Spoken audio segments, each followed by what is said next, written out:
Mes attentes ont toujours été d'un visage, dans la foule, moi planté comme un clou, au point crucial, d'où le regard peut balayer à la ronde pour reconnaître celui-là parmi tant d'autres regards inconnus, et le cueillir alors qu'il est encore vide de mon image. Joséphine Lorenz, bonjour, et merci d'être venue à cette escale de Jeanne. Bonjour Jeanne, je suis très heureuse d'être auprès de vous aujourd'hui. Vous êtes une femme d'attente, plusieurs attentes, d'après ce que j'ai lu, parce que je vais commencer une partie de cette escale autour de ce prélude que vous avez écrit dans votre roman « Femme en abîme ». Nous apprenons beaucoup de choses de vous que nous croyons connaître, mais au fond on ne connaît pas les gens, on ne connaît personne. Cette femme, Joséphine, Constance ou Hélène, selon dans le livre, mais quelque part, est-ce que vous, Joséphine, vous êtes une femme d'attente? Je l'ai été, Oui. devenue femme. Oui. Mais ce n'est pas mon tempérament. Je suis celle qui saisit le présent directement. Oui. Vous dites toujours, mais aussi, pourquoi être toujours à ce point à l'heure, plutôt en avance au rendez-vous? Et vous ajoutez, sûrement parce que je doute qu'il puisse y avoir dans les autres cette pesanteur de patience qui est la mienne, la pesanteur de patience qui est la vôtre. Vous avez peur d'être en retard? Ça oui. La peur de manquer quelque chose, de manquer l'autre, parce qu'il n'aurait pas la patience de m'attendre si j'étais trop longtemps en retard. Et je continue.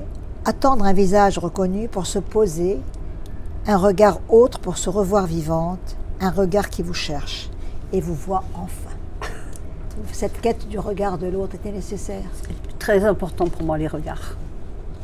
Très. Et soudain, je continue, non, la silhouette trompeuse retombe dans l'anonymat et aspire le sourire jusqu'à fleur de lèvres où il se fane aussitôt. Beaucoup d'attentes et de déceptions. C'était surtout disons que pendant cette période-là, j'ai eu beaucoup à attendre. Pas seulement la personne dont il est question, Oui. mais d'autres aussi. Et soudain cet aveu, toujours dans ce prélude, mes attentes, je vous aime, malgré le sentiment d'infini abandon plus cruel que celui de la solitude. Lorsque l'attente, certitude devient attente, doute. Vous avez douté aussi? Quand l'attente est trop longue, on finit par se demander si l'autre va venir. Vous aviez cette crainte du plus jamais. Oui. Et vous essayez toujours de la conjurer, mais je reviendrai sur cette crainte. Je voudrais parler maintenant un peu de vous pour revenir à au pourquoi de cette attente. Donc, vous êtes professeur de lettres. Oui. C'est votre métier, c'était votre métier. Et en même temps, vous enseignez le violon. Parce que ça a été mon premier amour. À 3 ans, mon père mettait des disques de toutes sortes. Il avait mis un disque. J'ai su plus tard, parce que j'ai posé la question, c'était le Magnificat de Bach. Or, de tout ce début du Magnificat de Bach, je n'ai entendu qu'un son. Et j'ai demandé qu'est-ce que c'est. Et je ne sais plus si c'est mon père ou ma mère qui m'a répondu, c'est du violon. Et j'ai dit, je veux jouer du violon. Voilà, on m'a fait attendre pendant 2 ans et demi. Et vous avez eu votre violon. Et j'ai eu mon violon. Oui. Et je ne suis pas allée à l'école. Et donc, de l'âge de 6 ans à l'âge de 11 ans, j'étais consacrée à la musique, la danse, la diction. Voilà. C'était ma passion, je me rêvais. Le violon a une histoire, je reviendrai dessus. Voilà. Mais en même temps, vous êtes conteuse, si je puis dire. Vous lisez des textes accompagnés de violon. Certains, donc j'ai écrit 3 contes, dont 2, effectivement, sont accompagnés par des airs de violon. Alors, je reviens un peu en arrière. Les amours, les blessures et les prénoms. Pierre. Pierre, vous vous êtes aimé follement. C'était un musicien, je crois. Et puis, la musique en partage. Et puis, le temps est venu où Pierre a commencé à faire un peu, je dirais, c'est pas qu'il vous a moins aimé, mais c'est un homme d'esquive, Pierre. Oui, c'était... J'ai découvert après que c'était un homme à femme. Oui. Il y en fallait plusieurs pour que... Il se rassure. Peut-être. C'est comme ça. Donc, il était incapable d'aimer une seule femme complètement pendant longtemps. Donc voilà. Il y a un passage très beau où vous dites c'est le moment où vous êtes un peu, je dirais, éloignés l'un de l'autre. Lui s'est éloigné. Vous lui avez demandé de rester amis. Je vous cite, pour parler musique et pouvoir continuer de téléphoner. Et sa réponse, après un court moment de dialogue à bâton rompu, Pierre déclare: on se téléphone trop souvent, ça devient conventionnel. Il faut rompre les habitudes pour respirer et renouveler la relation. Et Hélène Joséphine écrit: je peux comprendre pour ce qui est de la relation sentimentale, mais s'il te plaît, laisse-moi te téléphoner. Et lui dit: peut-être, mais en tout cas, il ne faut pas trop le faire, je pars en vacances. Il vous dit à bientôt, et vous dites à bientôt pour ne pas se sentir davantage congédié. J'ai lâché ce à bientôt. C'était difficile, ça. Oui, Hélène, c'est moi. Oui. Les lieux et certaines choses sont changées. La personne n'a pas sa profession, moi non plus. Oui. Mais les dialogues sont tous mot à mot vrais, avec tous les personnages avec lesquels il y a des dialogues. Pas forcément dans le lieu, oui, mais certaines fois dans le lieu, mais les dialogues sont tous complètement vrais. Ils sont magnifiques, ces dialogues. Ils sont magnifiques d'une certaine... Il y a de l'attente, comme on disait tout à l'heure, il y a de la lucidité, et il y a de la cruauté, parce que Pierre n'est pas un homme méchant, c'est un homme inconstant. Inconstant. Voilà, et c'est terrible. Oui, c'est ça. Or, il m'a appelé Constance, donc il cherche, au fond, il cherchait cette Constance. Alors, Constance, voilà. Pourquoi il vous a appelé Constance et pourquoi vous avez gardé ce nom de Constance quelque part? Enfin, disons, je l'ai gardé pour mon héroïne. Oui, bien sûr. Mais je dois dire une petite parenthèse, c'est que je ne savais pas du tout, quand j'ai écrit le prélude, je n'avais pas du tout l'intention d'écrire un roman. Mais il est arrivé brusquement, quand je suis rentrée de cette attente, Hélène franchit d'un bond, le nom est tombé en même temps que le commencement du roman. C'est fou. Constance. C'était Hélène au début. Oui. Et ensuite, c'est parce que le personnage masculin m'a réellement, moi, Joséphine, appelée Constance. Et Constance. Et donc j'ai donné ce nom à l'héroïne.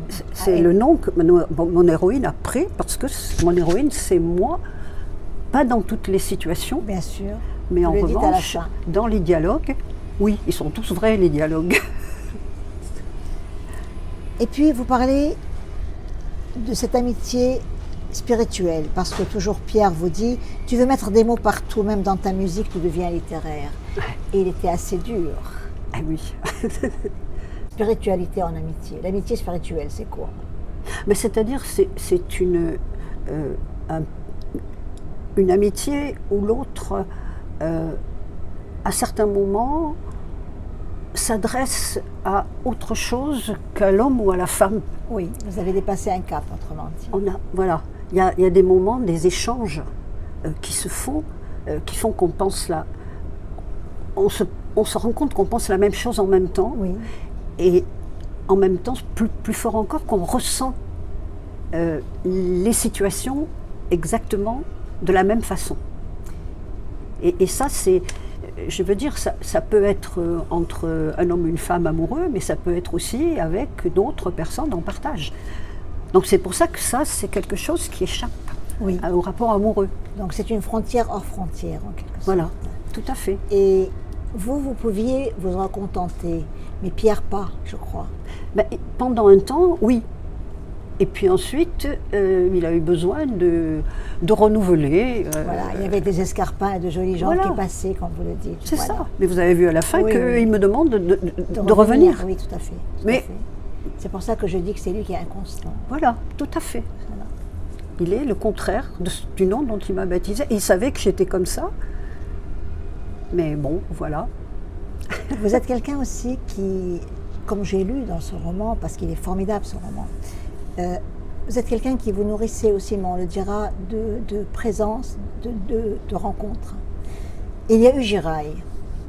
Ils Oui. vont croire que vous êtes une dévoreuse d'hommes, Joséphine, mais c'est pas grave. Giraille, oui. Parlez-moi Giraille. de Giraille. Alors, bon, Giraille, c'est un double Oui, de mon premier mari, oui, le père de mes enfants.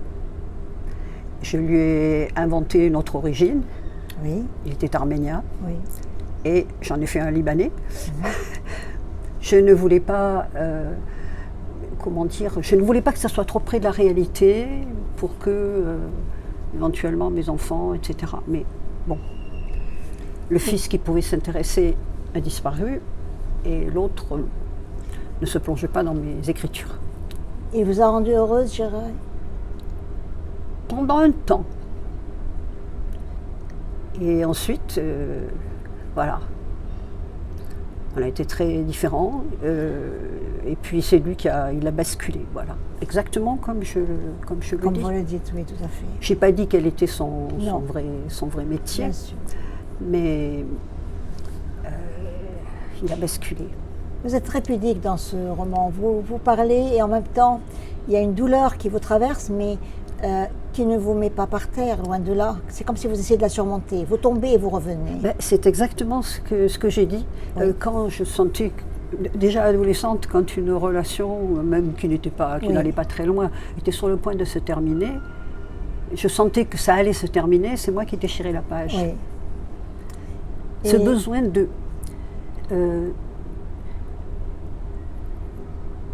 d'être toujours vivante. Oui. Voilà. C'est ça qui me caractérise. Et puis, il y a une Nadir. Nadir, le nom qui fait rêver. Et ça, c'est son vrai nom. Oui, c'est son vrai nom. Alors, Nadir. Ah, ça, Jeune, plus jeune, cette rencontre, vivifiante. mot à mot, c'est exactement le lieu et Comment ça s'est passé? C'est comment ça s'est passé, extraordinaire. les mots que nous avons échangés. Il n'y a pas eu, là c'est vraiment copie. Tout de suite, après, j'ai écrit le dialogue. Nadir, vous saviez qu'il partirait, que ça ne resterait pas. Vous avez souffert? Non, c'est pas lui qui est parti, c'est moi. C'est vous, ah oui, pardon, c'est vous qui êtes parti. Oui, parce que, bon, Rien je veux ne dire pouvait que marcher. j'ai compris que ça ne pourrait pas durer Oui. indéfiniment, quoique maintenant, c'est vrai que les différences D'âge, etc. d'âge, de- ça a changé. Oui. Mais bon, je ne me voyais pas, je me disais, s'il reste avec moi, il n'aura pas la vie qu'il aurait pu avoir avec quelqu'un de son âge. Peut-être que j'ai eu tort, mais bon. En tout cas, vous avez vécu cet instant. J'ai Il vécu. Il est très beau, très vivifiant. Il est dans l'instant. cet Ouais, instant. c'est un instant sous la lune, donc plutôt sous l'absence de lune. Oui. Et quand on dit Nadir, maintenant, moi, dans ma tête, Ah oui, c'est le nord. je vous revois. Dans Oui. enfin, j'imagine. C'est le nord arabe, Oui. le zénith en haut, le nadir en bas. Puis on arrêtera avec Luigi. Luigi, Hélène dira que c'est celui auquel elle pense quand elle est blessée. Voilà. C'est le baume Luigi. Oui, là aussi, il y a eu une suite qui s'est pas terminée comme je le pensais. Mais du coup, finalement, le compagnon que j'ai maintenant, qui est très différent Oui. de moi, Oui. il m'apporte Jean-Michel. la paix. Oui. C'est important. le seul homme qui ne me fait pas de reproches depuis que je connais. Ça fait quand même longtemps maintenant. Oui. Nous n'avons pas toujours vécu tout le temps ensemble à Paris, mais c'est un, je sais pas, c'est une oasis Oui. de repos. Quand j'ai fini ce roman, Femme en abîme, qui est très beau parce que vous avez une très belle photo de couverture Oui. où vous êtes en double presque, il y a votre ombre. Alors cette et photo, la bouche porte comme un cri qui n'est pas c'est dit. ça. Mais cette photo, c'est une photo que m'a prise une amie Oui. qui avait assisté à mon spectacle Camus. Ah oui. J'étais en train de dire un passage de La femme adultère Oui. dans l'été, quand elle laisse son mari dormir pour aller contempler la nuit. Et en quelque sorte, elle le trompe avec la nuit. Oui, bien sûr. Et Donc j'avais fait la mise en scène, j'avais demandé les éclairages comme ceci, j'avais une photo qui représentait le ciel étoilé. Et quand j'ai vu cette photo, j'ai dit c'est ça, ma femme en abîme. Parce qu'elle est à la fois présente et elle a son double. Et ça correspond tout à fait à cette partie qui fait que ce n'est pas une autobiographie, mais ce n'est pas non plus complètement un roman. Bien sûr. J'ai l'impression de vous avoir découverte. J'ai découvert une femme, vous êtes conteuse aussi, mais on dirait une femme qui est sur scène, qui jouera son spectacle jusqu'au bout. Elle regarde au loin si le public arrive, mais même sans public, elle le jouera. Tout à fait. Jusqu'au bout. Tout à fait. C'est ça qui m'a tenue. Je suis restée la même depuis l'âge depuis mes premiers pas. C'est drôle, mais c'est comme ça. J'aime toujours les fleurs. Et vous vous refragmentez à chaque fois. Rien ne vous n'acceptez pas d'être en morceaux. Tout doucement, vous recollez les morceaux. Tout à fait. Et pourtant, vous dites plus jamais, parce que ce plus jamais, c'est une façon comme une barrière. Non pas de dire plus jamais d'une façon téméraire et dure, mais plus jamais comme pour le conjurer à ce plus jamais. Oui. Pour un peu l'entourer de quelque chose qui fasse moins mal. Ouais, c'est vrai. Vous écrivez aussi « Toute rencontre, même qu'on croit naturelle, est un miracle. Pouvoir se retrouver à la même heure, en un même lieu, quand des heures, des distances et tant de hasards inconnus ont été auparavant entre deux êtres, c'est un miracle. Comment ne pas avoir peur? Conjurer cette peur des rencontres et des attentes. » Voilà. Et puis peut-être que vous avez conjuré aussi avec l'écriture, puisque vous écrivez, Joséphine. Alors oui, l'écriture de ce roman, d'ailleurs, comme ça s'appelle, Femme en abîme, parce Oui. que c'est un roman en abîme, Oui. dans le sens où dans le texte, on voit comment s'écrit le roman.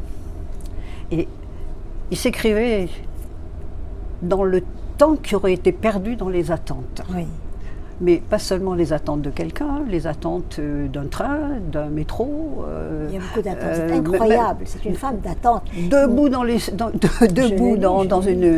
dans une attente de cinéma, l'attente dans un hôpital ou n'importe où. Et finalement, ce temps perdu, c'est celui-là qui est devenu écriture. J'avais un bloc sténo et j'écrivais.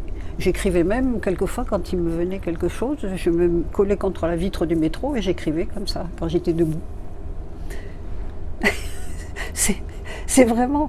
Je ne savais pas que j'écrivais... Bon, je n'aurais jamais cru que ça ferait un roman à la fin qui pourrait intéresser quelqu'un. Mais c'était un besoin de ne consigner, pas laisser le temps se perdre. Oui. Que les sensations, que les visions, pour une fois, ne soient pas que pour moi, ne restent pas. Oui. Voilà. J'ai pas besoin de me souvenir, il suffit de le relire. Ça change. Vous avez 2 enfants, je crois, n'est-ce pas? 2 fils. Oui. Et il y a Samuel, le fils bien-aimé, qui lui s'est défenestré. Il avait 28 ans, je crois. Oui.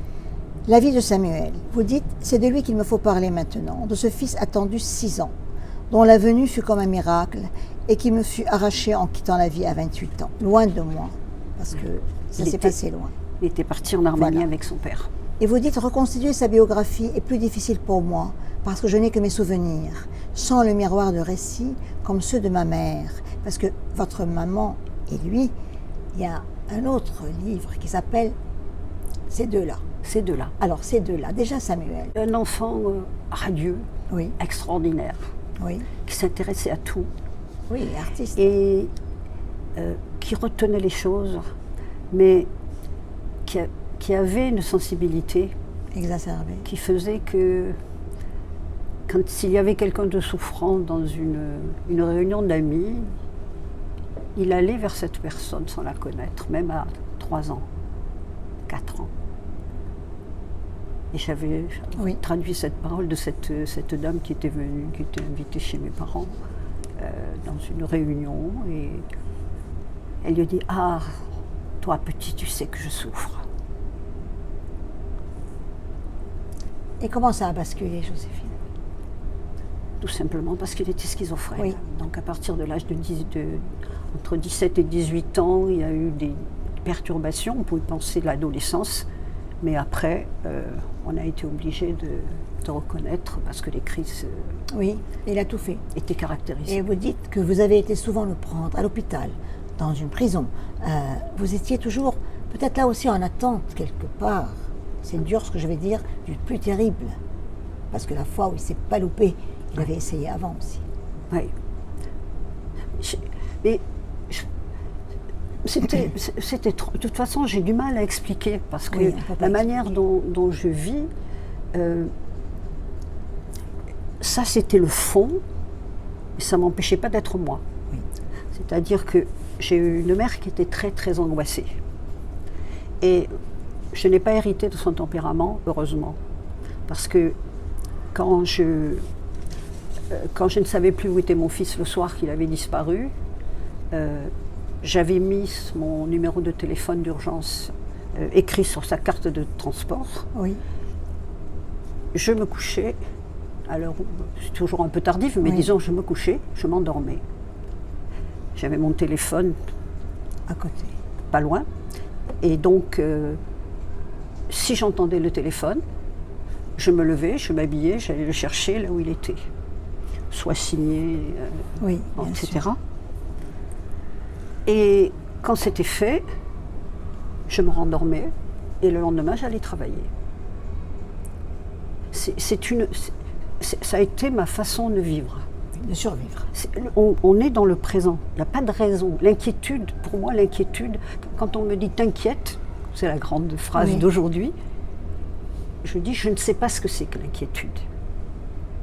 Et je crois que ça vient de mon père. Et je l'ai transmis à mon second fils, qui est pompier Oui. professionnel, et à un niveau assez important. Donc, j'ai ce tempérament. C'est-à-dire, quand il n'y a pas d'urgence, tant qu'on n'a pas la certitude d'une urgence, on reprend des forces. Oui. C'est le moment de reprendre ses forces pour affronter. Exactement. L'inquiétude, c'est ce qui fait que vous êtes rongé et que s'il arrive un coup, vous vous effondrez et vous êtes incapable d'agir. Et votre maman? Et ben, ma maman s'inquiétait. Et c'est pour ça que il y a eu un moment où je voulais la prendre à la maison avec moi. Quand j'étais toute seule et j'avais mon fils, je me suis dit, bon, maintenant, tant qu'à faire, que les réunir. Oui. Mais c'était pas possible. Il y a une très belle photo sur ces deux-là. Voilà. Où ils sont assis, Alors, on dirait. c'était le moment de une bonheur. sérénité. C'était dans un cette moment, photo. Je c'était la mettrai, d'ailleurs. le meilleur moment. J'avais eu mon accident.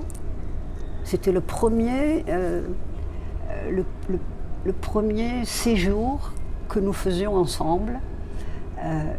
Et vraiment, c'était un moment parfait. Ils étaient là tous les deux, ma mère avec sa lecture. Oui. Elle écrivait plus à cette époque. Oui. Elle écrivait beaucoup de lettres. On va mettre. Elle faisait son ce qu'elle a courrier, écrit, oui. mais elle n'écrivait plus de poèmes. Et Samuel avait déjà pris la relève. Oui. Et donc, Ce qu'il écrivait. il écrivait et surtout il dictait. Il dictait. Oui. Parce qu'il avait eu une première tentative qui avait fait qu'il n'avait pas l'usage du bras droit. Et il n'écrivait pas rapidement de la main gauche. Donc la plupart des poèmes qui sont de lui Sont dictés. ont été dictés. Oui. Quand j'étais là, il me les dictait. Quand je n'étais pas là, il me téléphonait. Il me disait, maman, j'ai un poème. Ça voulait dire, prends ton stylo. Il me disait le texte entier. Ça s'arrêtait, comme si la source avait été finie, Oui, avait cessé carré, de couler. oui. Et il me disait, tu peux le relire. Et je lui relisais son texte. Alors, on dira, oui, il y a une mise en forme. Oui, la mise en forme, elle venait de ses respirations. Bien sûr. Je prenais, et quand nous étions ensemble, je lui disais, quelquefois, lis-le-moi. Alors s'il me demandait, mais relis-le-moi après. Alors, je le lui relisais, et je lui disais, là, est-ce que tu as entendu ça Oui. ou ça, avec un changement de ponctuation, de rythme. Il me disait le premier, et donc On rebiffait, on refaisait. je faisais ce que... Voilà. C'était incroyable. Mais on a du mal à imaginer. Oui. Et quand moi je n'étais pas disponible, puisque quand je travaillais, il téléphonait à sa grand-mère Oui. et c'est elle qui prenait, ce qui fait que j'ai des poèmes de Samuel qui sont d'écriture Oui, de ma oui. mère. C'est ce qui est, c'est terriblement beau. Ça veut dire qu'il a laissé toute une œuvre en quelque sorte. Il a laissé 200 Oui. poèmes. Hein. Oui.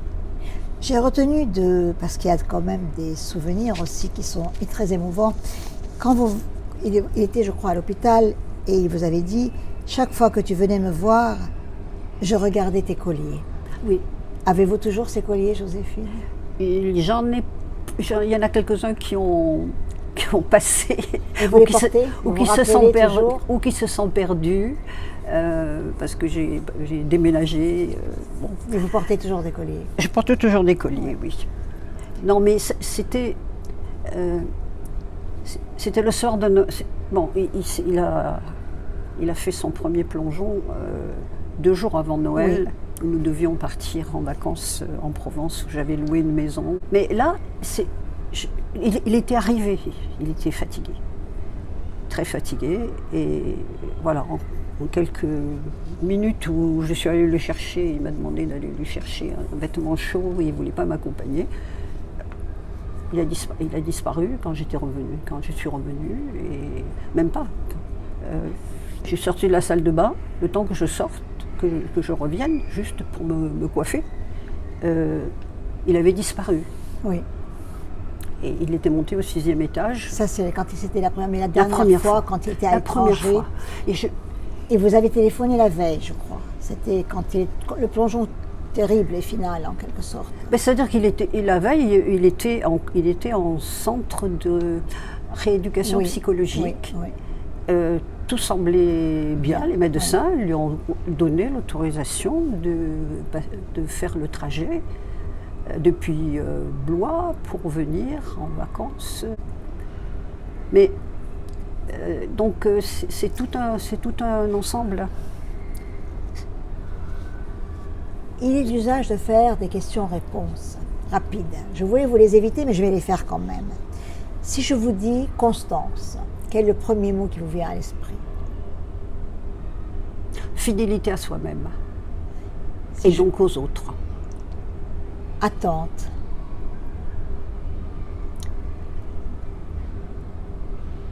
Mon attente est faite d'espérance. Mais violon. Violon, ma passion. Feu. Le feu. Le feu, il est en moi, je suis lion, signe de feu. Et j'ai toujours eu cette flamme. Mais c'est amusant parce que mon ascendant est... Je ne sais pas que je sois attachée à ça, mais mon ascendant est un Verseau. C'est un signe d'air. Et donc, quand mon feu s'éteint, ou presque, l'air vient le ranimer. Vous écrivez, Hélène est le double de l'auteur en ce qu'elle a d'essentiel. Ses souvenirs, sa ferveur de l'instant présent, sa passion artistique, sa spiritualité. Oui. S'y ajoutent les rencontres qui lui font prendre conscience de ce qu'elle est, qui la façonnent sans la changer foncièrement, ses épreuves aussi. Et vous ajoutez, mais le personnage a échappé à son auteur pour vivre en dehors des circonstances réelles de la vie de celle-ci. Ça, c'est quelque chose que j'ai connu, parce que j'ai placé tout un passage en Italie. Or, cette attente-là, qui m'a fait écrire le prélude, c'était en attendant donc celui que j'appelle Pierre, et j'étais à Montmartre. Et quand j'ai dit Hélène franchit d'un bond les pavés qui la séparaient de l'inconnu, c'était Padoue. Padoue, c'était au cours d'une tournée, mais qui n'avait rien à voir. J'étais encore mariée et c'était mon mari qui m'avait accompagnée. Donc ça n'avait rien à voir. Après, je me suis dit pourquoi. Et si c'est parce que les pavés de Montmartre, Oui, je c'est me rappelle. c'est ça le. J'ai découvert cette espèce de magie de l'écriture qui fait que le décor s'est imposé. Le nom de la femme, le nom de l'homme se sont imposés comme si ces personnages avaient une existence, ils venaient à moi. Et pourtant, c'était moi qui avais franchi d'un bond. Les dialogues qui sont transcrits ont eu lieu exactement, mais il y a des choses qui Ils sont... se rencontrent entre les lieux, les mots. Voilà, tout qui ça. sont... C'est très curieux. Je veux dire, voilà, écrire en marchant, en continuant sa vie quotidienne. Pour ça, moi, je dis, bon, je sais que mon compagnon, lui, il écrit. Oui. Et il écrit partout aussi, mais je veux dire, il passe quand même beaucoup de temps en tant qu'écrivain, tandis que moi, c'était que du temps arraché comme ça. Je voulais revenir à Pierre, parce que Pierre, c'est pas pour parler de Pierre, c'est simplement ce personnage concentre deux infidélités quelque part. Il a été infidèle quand vous êtes revenu écouter sa musique en tant qu'invité, vous lui avez demandé de vous inviter, et il était devenu différent. Oui. Et il vous a dit il faut se moderniser ou quelque chose comme ça, il faut changer, il faut savoir changer. Et vous l'avez vu comme si soudain il vous devenait non, un peu, pas étranger, mais c'est bizarre que l'autre change comme ça, pour des circonstances. Ben, je pense que beaucoup d'êtres n'ont pas fait l'unité. C'est pour ça qu'il avait remarqué que j'étais constante. Oui, constante, justement. Parce que il y a souvent, selon les moments, un côté puis un autre. Oui. Et finalement, c'est rare les gens qui tiennent le fil, qui sont tout le temps pareils. C'est ce qui me repose chez Jean-Michel. C'est votre compagnon. C'est que il est toujours le même. Ça peut être, quelquefois, on voudrait bien qu'il soit différent, mais d'un autre côté, c'est infiniment reposant parce qu'on sait à qui on a affaire. Voilà, mais c'est clair. Parce que justement... C'est très peu. Il n'a pas de grands sursauts de colère ni de joie. Mais voilà, c'est comme de se retrouver dans, je ne sais pas, une mer étale ou bien un pré. Voilà, on se repose. Il est reposant. Vous dites aussi, cette vie que je raconte est le combat d'une femme qui refuse de sombrer sous les coups des épreuves, des déceptions, et résiste pour ne pas se laisser altérer par les circonstances et les êtres. Voilà. Et on peut être altéré par l'autre. Oui, ça altère tout à fait. l'autre. Et ça, je sais pas, je sais pas. Voilà. Quand j'étais étudiante, on m'appelait Baguera, Oui. la panthère, Oui. qui sait aller vers les autres, mais qui reste elle-même et a sa solitude personnelle dans laquelle elle ressurgit. Vous souriez, vous riez, votre voix est une voix, je dirais, d'une éternelle jeunesse. Vous êtes très jeune d'ailleurs, mais la question, qu'avez-vous fait de tout ce que vous avez vécu? Comment vous ne les cachez pas? Parce que j'ai l'impression que vous avez pris non pas une distance, mais ils sont en vous. Elles font partie, tout fait partie de mon corps, Oui. mes joies, mes déceptions, mes souffrances. C'est comme, je sais pas, un tissage. Ça fait des fibres différentes, des sombres, des pajoulis et des fils d'or. Et tout cela, ça fait mon tapis de vie, mon vêtement plutôt. C'est... Voilà. Constance est où aujourd'hui? Elle est toujours là, Constance?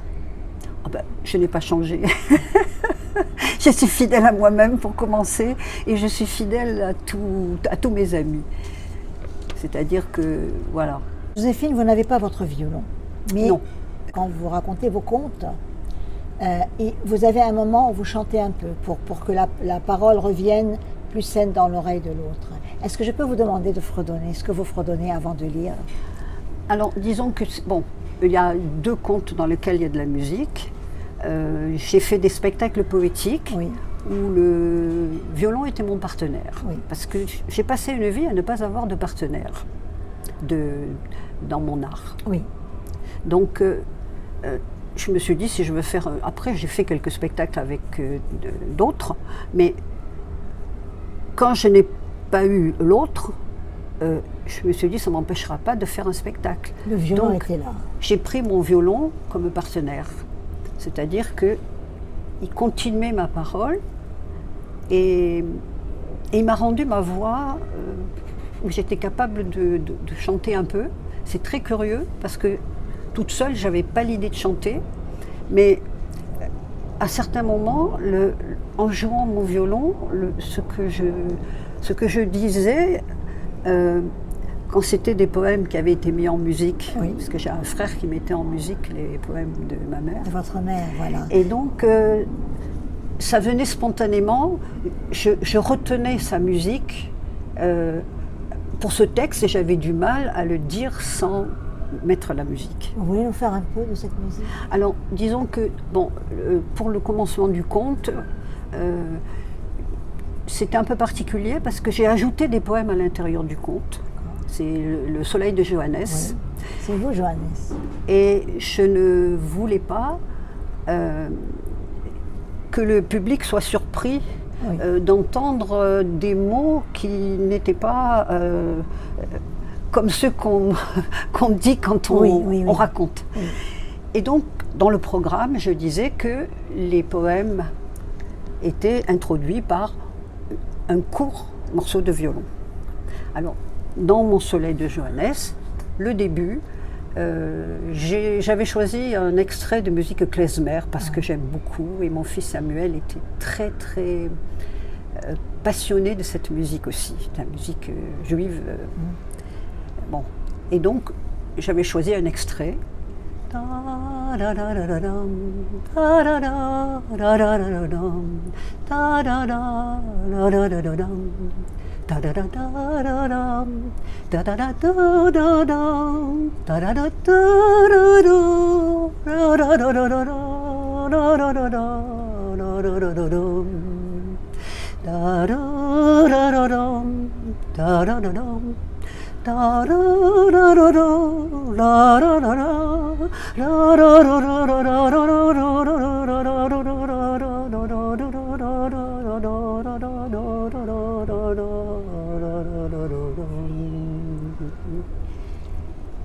Il y a toujours Noël qui arrive.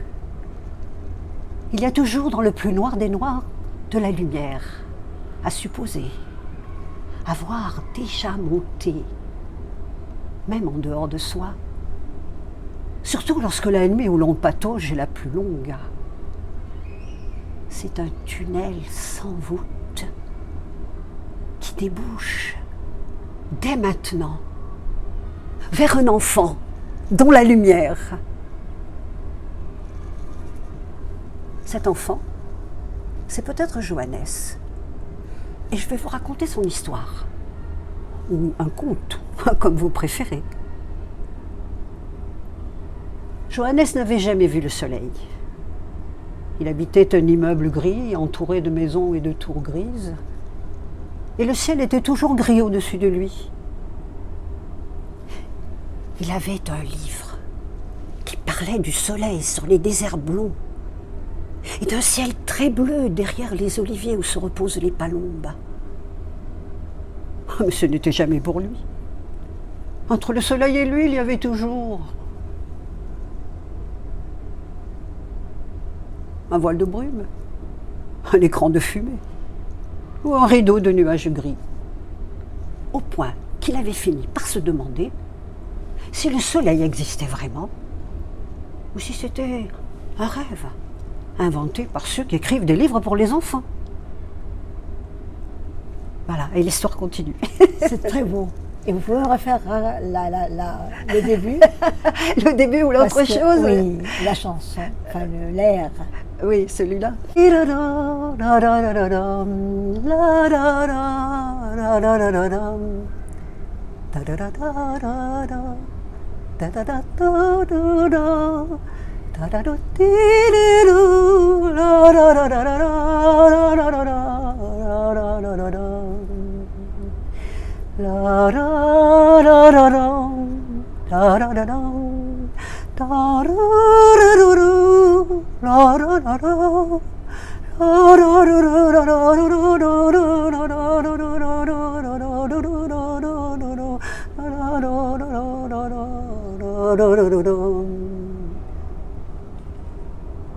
Merci beaucoup, beaucoup, beaucoup, beaucoup. C'était, malheureusement, on est talonné par le temps, on est obligé d'arrêter. C'était une très belle escale. Je dirais que je l'avais commencé en vous lisant, parce qu'en vous lisant, j'ai découvert beaucoup de choses. Et je suis, comment dire, je suis très touchée par cette femme, à la fois en abîme, en attente, en espérance et en refragmentation. Vous vous refragmentez en permanence et vous êtes vaillante, courageuse. Et quel chant! Quel beau chant. Merci beaucoup, beaucoup, beaucoup. Oh, beaucoup. mais merci Vraiment. à vous. Merci à vous. Merci. Ça m'a beaucoup touchée que vous acceptiez de venir et tout le reste. Ben, merci moi, pour- ça m'a pour les livres vraiment, que nous vraiment montrons touchée aussi. de me Il y a le retrouver livre avec de votre vous. fils Voilà. que vous montrez et le livre de votre mère aussi. Voilà. Parce que votre mère écrivait. Mes deux poètes. Oui, de poète justement. Mes deux poètes. Samuel Jérémian et Colette. Odette, pardon. Mais Berliocchi, les prochains livres, les prochaines éditions seront sous son nom de jeune fille que mon frère a choisi quand elle a dû passer le concours de la SACEM et qui correspondent beaucoup mieux à sa personnalité. Elle n'avait absolument rien d'italien.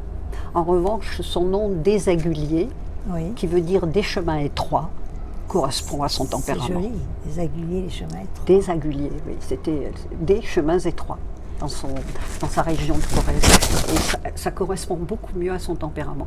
Donc, dans tous les spectacles, elle est sous le nom d'Odette Désagulier. En tout cas, un grand merci. Voilà. Merci beaucoup. On a fait une escale je dirais, de chemin, d'attente, de mots, de musique et de Joséphine, tout simplement. Un grand merci. Merci Joséphine. Merci Voilà. Jeanne pour Merci. cette sensibilité Merci beaucoup. qui sait reconnaître les bouleversés et à qui vous communiquez votre force lumineuse. Un grand merci. Vous me touchez beaucoup, Joséphine, vraiment. C'est un réciproque. Grand merci. Il y a des rencontres Voilà. magnifiques. Et je n'oublie pas comment dire, tout ce que j'ai découvert. Je le dis plusieurs fois, je sais, mais j'ai découvert une femme formidable, vraiment, et en même temps qui ne pèse pas aussi sur l'autre. Je le dis souvent dans mes escales, ce genre de femme qui porte et qui continue son chemin. Voilà. Mais vous êtes une grande solitaire, contrairement à ce qu'on pense. Malgré tous les noms, les défilés, Exactement. les gens, etc. C'est ça, tout à vous fait. Êtes dans une... Bagheera. Voilà, exactement. La panthère. Il faut se... Ré- Celle qui instruit sans harceler avec la loi, mais qui a besoin aussi de se retirer. Merci beaucoup, Joséphine. Merci. À bientôt. À Merci. bientôt. Si t'as des jeux vidéo Netflix, on vient chez toi, sinon... Il faut être pas normal pour croire au soleil que personne n'a jamais vu. Y a quelqu'un qui y croit ici? Pas moi. T'as vu? Ça n'existe pas. Et lui tourne le dos. Joannès rentrait chez lui, il se dit... Ils ont raison. Ça n'existe pas. Et il se mettait à aimer de plus en plus son livre et à admirer les gens capables de faire croire à de telles merveilles en les mettant en mots et en images.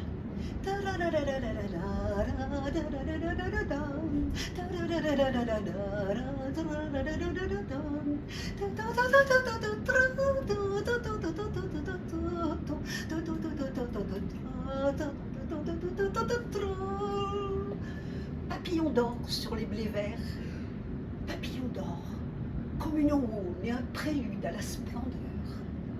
Papillon d'or, avant-coureur de l'or des blés, de l'or des cieux.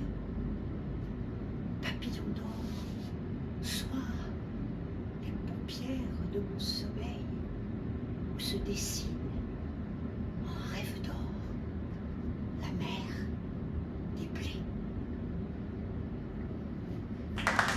Bravo.